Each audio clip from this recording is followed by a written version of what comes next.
Deputy CM के तौर पर सुनेत्रा पवार की शपथ हो चुकी है और अब जो दस्तखत की एक औपचारिकता होती है उसको इस समय वो पूरी करती हुई 18 अक्टूबर 1963 को सुनेत्रा पवार का महाराष्ट्र में जन्म हुआ।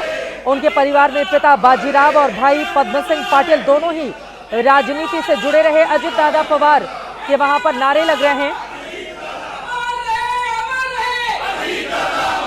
अमर रहें अजित दादा अमर रहें के नारे लग रहे हैं।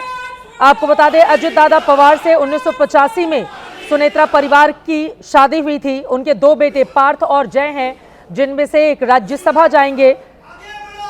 राजनीति में हालांकि सुनेत्रा पवार का अनुभव बहुत बड़ा नहीं है, वो राजनीतिक परिवार से जरूर ताल्लुक रही हैं, चाहे उनका मायका रहा हो या फिर ससुराल में बड़े पवार परिवार में उनका विवाह जब हुआ अजित पवार से, तो यकीनन एक बहुत बड़े राजनीतिक घराने को लेकर वो आगे बढ़े। 2024 में उन्होंने बारामती से लोकसभा का चुनाव लड़ा था सुप्रिया सुले के खिलाफ, लेकिन वहां पर हार का सामना सुनेत्रा पवार को करना पड़ा था। शरद पवार की बेटी सुप्रिया सुले से वो हार गई थी।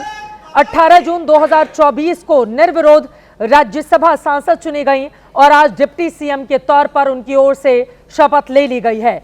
1983 में कॉमर्स से ग्रेजुएट हैं। आपको बताते चले कई, और ये दो अलग अलग तस्वीरें आपको हम दिखा रहे हैं। राजनीति में जब उनकी एंट्री हुई थी उस समय की तस्वीरें आपके सामने है 2024 की, जब उन्होंने बारामती से चुनाव लड़ा था लेकिन हार का सामना करना पड़ा। बाद में वो राज्यसभा गई, लेकिन 2026 की ये तस्वीरें आप देख रहे हैं। यकीनन एनसीपी या खुद सुनेत्रा परिवार के लिए एक बहुत बड़ा शून्य अजित दादा पवार की जिस तरह से मृत्यु हुई है, लेकिन राजनीति अपने हिसाब से दिशा तय करती है। यही कारण रहा कि 48 घंटे के अंदर ही सही, लेकिन उनको शपथ लेनी पड़ रही है डिप्टी सीएम के तौर पर। ये तस्वीरें आपके सामने हैं। आचार्य देवव्रत जी ने उनको डिप्टी सीएम की शपथ दिलाई और एकनाथ शिंदे भी आपने देखा हाथ जोड़कर किस तरह से अभिवादन उन्होंने स्वीकार किया। और बहुत छोटी ये शपथ विधि, मुख्यमंत्री देवेंद्र फडणवीस भी वहां पर मौजूद हैं,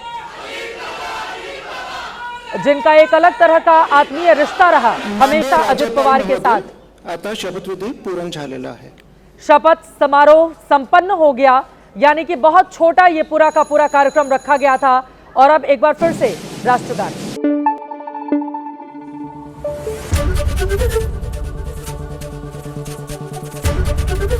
एबीपी न्यूज आपको रखे आगे।